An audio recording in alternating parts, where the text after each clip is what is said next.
Bienvenue dans Info Soir, voici les titres de cette édition. 6 avions chargés de médicaments et de produits alimentaires. L'aide médicale et humanitaire d'urgence du Royaume est arrivée au Liban ce vendredi sur haute instruction de Sa Majesté le Roi Mohammed VI. Elle comprend aussi le déploiement d'un hôpital militaire de campagne.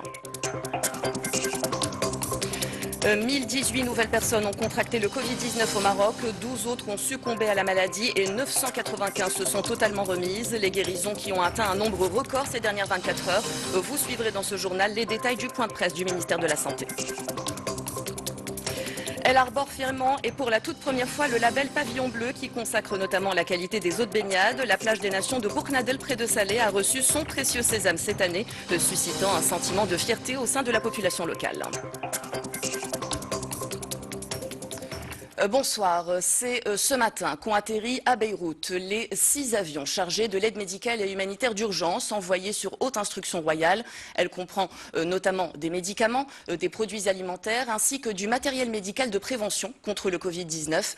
Cette aide prévoit aussi le déploiement d'un hôpital militaire de campagne composé d'une centaine de personnes. Les développements dans ce reportage de nos envoyés spéciaux Souad Zaïtraoui et Hamida Merbouh, Amina Ben Khalq pour le récit. Minuit tapante, avions militaires et civils marocains ont déjà atterri sur le tarmac de l'aéroport international Rafik Hariri. Des engins chargés d'aide médicale et humanitaire d'urgence envoyés sur hautes instructions royales après la catastrophe de la zone portuaire. Elles sont composées de 295 tonnes de denrées alimentaires de base, de 10 tonnes de médicaments, 10 autres d'outils et d'équipements médicaux et 11 tonnes de fournitures, dont du matériel de prévention contre la Covid-19. Le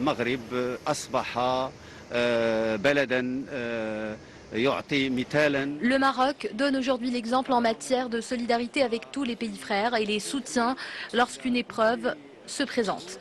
C'est ce que les médias libanais affirment en tout cas depuis que Sa Majesté le Roi Mohammed VI a donné ses hautes instructions pour l'envoi de ces aides. Toutes les composantes de la société libanaise saluent cette importante initiative marocaine qui contribuera à subvenir aux besoins des habitants de Beyrouth après la tragédie qui a frappé la ville.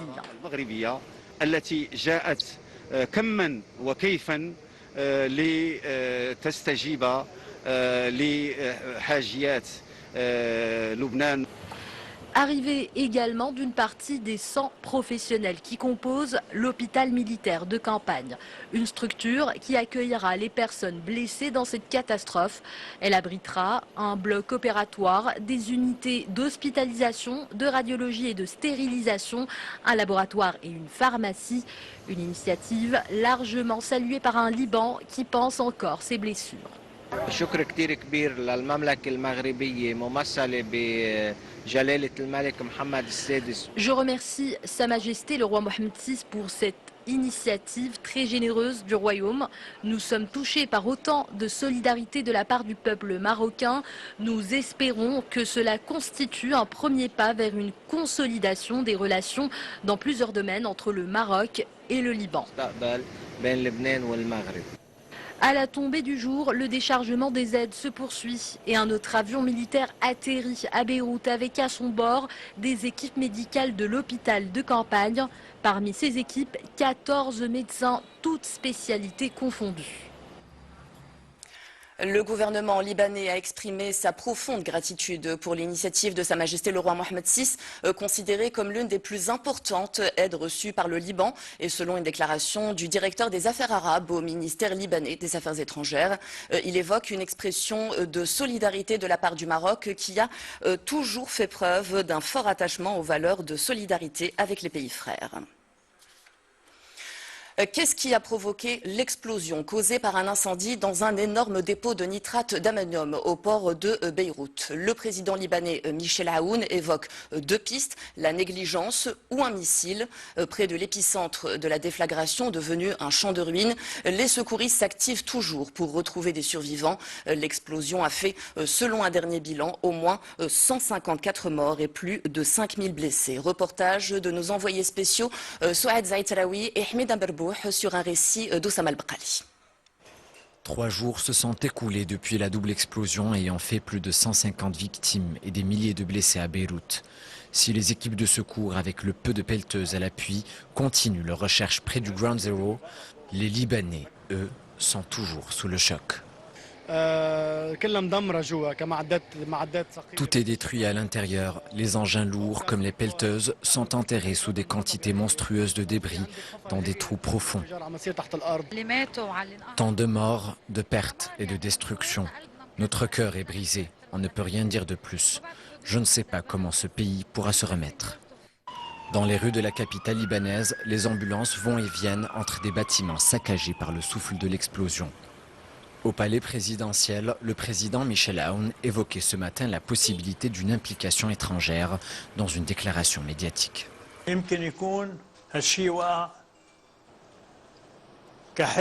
Cet incident pourrait résulter soit d'une négligence, soit d'une intervention extérieure à travers un missile.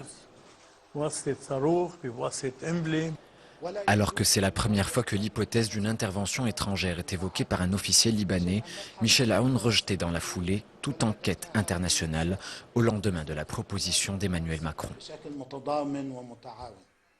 Faisons le point à présent sur la pandémie de Covid-19 qui poursuit sa progression dans le monde. Les États-Unis sont toujours le pays le plus touché. L'Inde a passé aujourd'hui la barre des 2 millions de cas de coronavirus et l'Afrique a franchi hier le cap du million et reste le continent le moins touché sur la planète. Rita Saha. Des tests grandeur nature face à la recrudescence des cas en Espagne avec plus de 20 000 contaminations en une semaine. La Catalogne, l'une des régions les plus touchées du pays, a décidé d'étendre sa campagne de dépistage. Des chiffres qui grimpent dans l'ensemble du vieux continent. En Belgique, le nombre de cas a d'ailleurs augmenté de 46% en quelques jours. La province d'Anvers a même été considérée par l'Allemagne comme une zone à risque. De l'autre côté de l'Atlantique, le chaos semble se poursuivre, notamment aux États-Unis qui connaissent une hausse considérable du nombre de décès liés au virus. Le bilan fait d'ailleurs état de plus de 160 000 morts. Même son de cloche au Mexique voisin, où le pays a enterré plus de 50 000 victimes mortelles du Covid-19. En Asie, le virus continue également de se propager, notamment en Inde, où la barre des 2 millions de contaminations a été franchie. Alors que le monde recense aujourd'hui près de 19 millions de cas de Covid-19 pour plus de 712 000 décès, le directeur de l'OMS s'est voulu rassurant et a déclaré qu'il n'était jamais trop tard pour inverser les épidémies. En attendant, la planète continue de lutter contre ce fléau, à l'instar de l'Afrique. Si le continent reste le moins touché au monde par la pandémie, le cap des 1 million de cas a déjà été dépassé. Au Maroc, 1018 personnes ont contracté le coronavirus en l'espace de 24 heures. 12 nouveaux décès sont à déplorer. Le ministère de la Santé rapporte aussi ce nombre et c'est un record. 995 personnes ont été déclarées guéries. Je vous propose de suivre les détails livrés par le département de tutelle lors de son point de presse. Un reportage signé Jazia El-Hammari. 1018 nouvelles personnes infectées au Covid-19 ont été recensées au cours de ces dernières 24 heures. Le royaume vient tristement de franchir la barre des 30 000 contaminations depuis le 2 mars dernier. Des cas principalement détectés au niveau des régions Casablanca-Stade avec 309 nouvelles infections, Tanger-Tétouan El-Hoceïma 294, Fès-Meknès 197 et Rabat-Salé-Kenitra répertorie 80 nouveaux cas.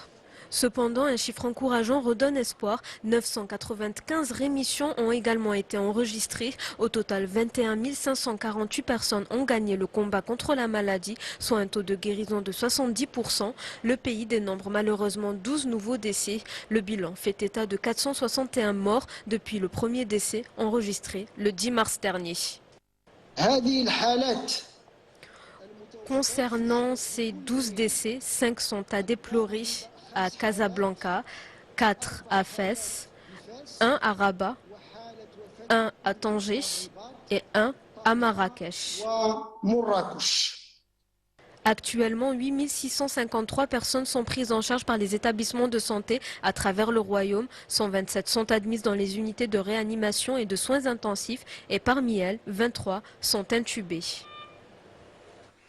Un mot sur cette annonce faite hier par le ministère de l'Éducation nationale. C'est le lundi 7 septembre que vont démarrer les cours au titre de l'année scolaire 2020-2021 pour le préscolaire, les 3 cycles de l'enseignement, à savoir primaire, secondaire collégial et secondaire qualifiant, et les classes de préparation du brevet de technicien supérieur. Au vu des circonstances exceptionnelles dues à la pandémie, certaines nouveautés seront intégrées à la lumière de l'évolution de la situation épidémiologique. Elles sont liées notamment au dispositif d'enseignement à distance.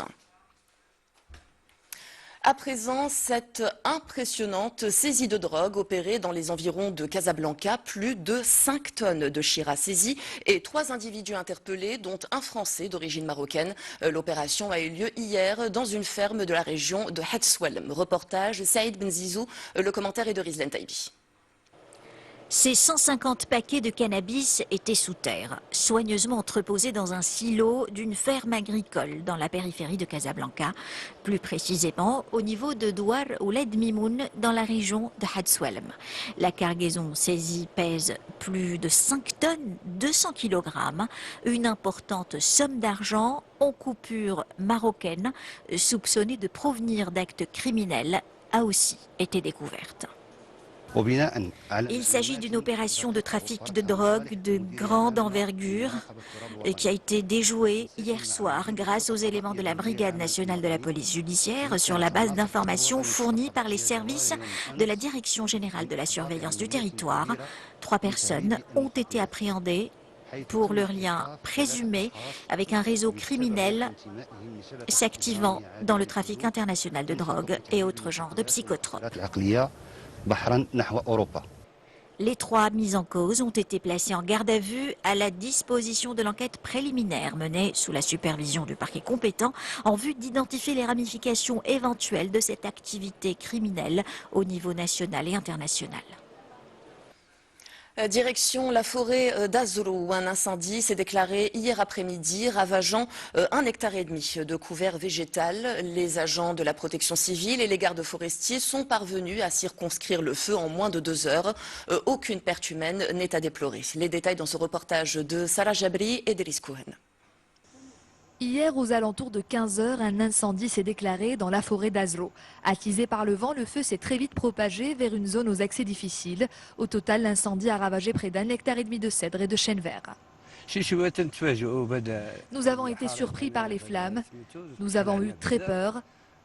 Les autorités sont intervenues et ont été soutenues par les citoyens sur place. Le vent sec qui souffle sur la région a favorisé la propagation des flammes à une très grande vitesse. Aussitôt alertés par les riverains, les agents de la protection civile et les gardes forestiers se sont engagés dans une course contre la montre en forêt. Les flammes ont été finalement maîtrisées au bout de 2 h 30 d'efforts. Le feu a été maîtrisé en un temps record, et ce, grâce à la conjugaison des efforts de la protection civile, des gardes forestiers, des agents de la gendarmerie royale et de plusieurs citoyens présents sur les lieux. L'incendie est circonscrit, mais la vigilance demeure. Des agents sont toujours mobilisés sur place pour parer à toute reprise du feu. Les incendies, vous le savez, sont favorisés par la hausse du mercure. Une nouvelle vague de chaleur intéresse une partie du territoire national ce week-end. La Direction générale de la météorologie a publié un bulletin spécial de niveau orange et annonce des températures allant de 42 à 44 degrés samedi et dimanche dans plusieurs provinces. Assazag, Smara, Tata, Zagoura, Fez, Moulay Yacoub, Taounat, Taza, Gersif, Sfrou, Fqih Ben Saleh, Khoribga et Taroudant. Nous clôturons ce journal dans les environs de Salé, plus précisément à Bouknadel, où le pavillon bleu a été hissé sur la plage des Nations pour la première fois. Qualité des eaux de baignade ou encore respect des mesures d'information, de sensibilisation et d'éducation à l'environnement. La plage des Nations a respecté tous les critères pour obtenir son sésame. Un reportage signé Mohamed Elkant, commenté par Oussama El-Baqali. C'est au-dessus des sables de la plage des Nations, dans la région de Sla, que le pavillon bleu flotte cette année. Plus qu'un étendard, c'est un trophée récompensant les efforts fournis par différents partenaires pour faire de ce littoral l'un des meilleurs du royaume, au bonheur des estivants.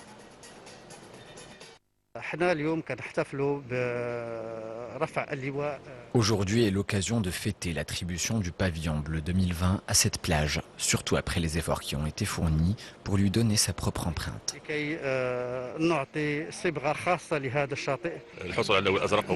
L'attribution du pavillon bleu est un honneur, mais il faut également tout faire de sorte à ce qu'il puisse être conservé grâce au maintien de l'hygiène des animations culturelles et sportives. À l'entrée de la plage, les baigneurs peuvent retrouver ateliers culturels et sportifs, mais également masques de protection et désinfectants. Autant d'activités ayant permis l'obtention du pavillon bleu. C'est grâce à l'activité de recyclage que nous avons pu remporter le pavillon bleu cette année. Nous sommes de la région, nous venons toujours à la plage des Nations. C'était un bonheur de trouver le pavillon bleu flottant à l'entrée de cette plage, car elle est toujours propre et sécurisée. Attribué par la Fondation Mohamed VI pour la protection de l'environnement et par la Fondation pour l'éducation et l'environnement, le pavillon bleu est un écolabel, récompensant les actions citoyennes pour la protection des espaces balnéaires, mais également l'ancrage de ces valeurs dans le temps pour que puissent en profiter les générations à venir. Votre journal touche à sa fin. Avant de le refermer, je vous rappelle l'une des principales informations que nous avons développées ce soir. 6 avions chargés de l'aide médicale et humanitaire d'urgence envoyés sur haute instruction de Sa Majesté le roi Mohamed VI sont atterris à Beyrouth ce matin. Elle comprend notamment des médicaments, des produits alimentaires ainsi que du matériel médical de prévention contre le Covid-19. Cette aide prévoit aussi le déploiement d'un hôpital militaire de campagne composé d'une centaine de personnes. Le gouvernement libanais a exprimé sa profonde gratitude pour l'initiative de Sa Majesté le Roi en évoquant l'une des plus importantes aides reçues par le Liban. C'est la fin de cette édition. J'ai été ravie de vous accompagner ce soir. L'information reprend à 21h15 sur 2M. Vous retrouverez Zakaria Eitabimjid pour le journal en langue arabe Al-Masaïa. Quant à moi, j'aurai le plaisir de vous retrouver demain. Je vous souhaite une très bonne soirée.